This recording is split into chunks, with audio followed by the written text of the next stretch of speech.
Hi friends, അപ്പോൾ നമ്മൾ ഇന്നുള്ളത് പറവൂര് മൂകാംബിക ക്ഷേത്രത്തിലാണ്.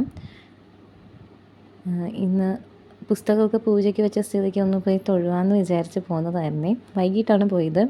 അപ്പോൾ ഇത് കുളത്തിൽ മീനൂട്ട് നടക്കുന്ന സ്ഥലമാണ്. പിന്നെ അവിടെ സ്റ്റേജിൽ കഴിഞ്ഞ 10 ദിവസമായിട്ട് പ്രോഗ്രാമൊക്കെ നടക്കുന്നുണ്ട്.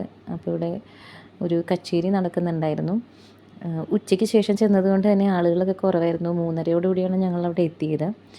ഇതാണ് നമ്മുടെ പറവൂർ ദക്ഷിണ മൂകാംബിക ക്ഷേത്രം. അപ്പോൾ നവരാത്രിയോടനുബന്ധിച്ച് എല്ലാ ദിവസവും പരിപാടിയുണ്ട്. അപ്പോൾ കുറച്ച് കഴിഞ്ഞപ്പോഴേക്കും ആൾക്കാരൊക്കെ നിറഞ്ഞു കേട്ടോ. അപ്പോൾ വിദ്യാദേവിയാണ്, സരസ്വതി ദേവിയുടെ ക്ഷേത്രമായതുകൊണ്ട് തന്നെ നല്ല തിരക്കായിരിക്കും ഇവിടെ ഉണ്ടാവാറുള്ളത്. എല്ലാ വർഷവും നല്ല തിരക്കുണ്ട്. അപ്പോൾ ഇത് നമ്മുടെ ദക്ഷിണ മൂകാംബിക ക്ഷേത്രത്തിൻ്റെ പുറകുവശത്തു നിന്നുള്ളൊരു ദൃശ്യമാണ്. വെള്ളത്തിലാണ് ദേവിയുടെ മണ്ഡപം, ദേവി ഇരിക്കുന്ന മണ്ഡപം വെള്ളത്തിനുള്ളിലാണ് കേട്ടോ. അപ്പോൾ ഇത്രയുള്ള വീഡിയോ. ടാറ്റാ.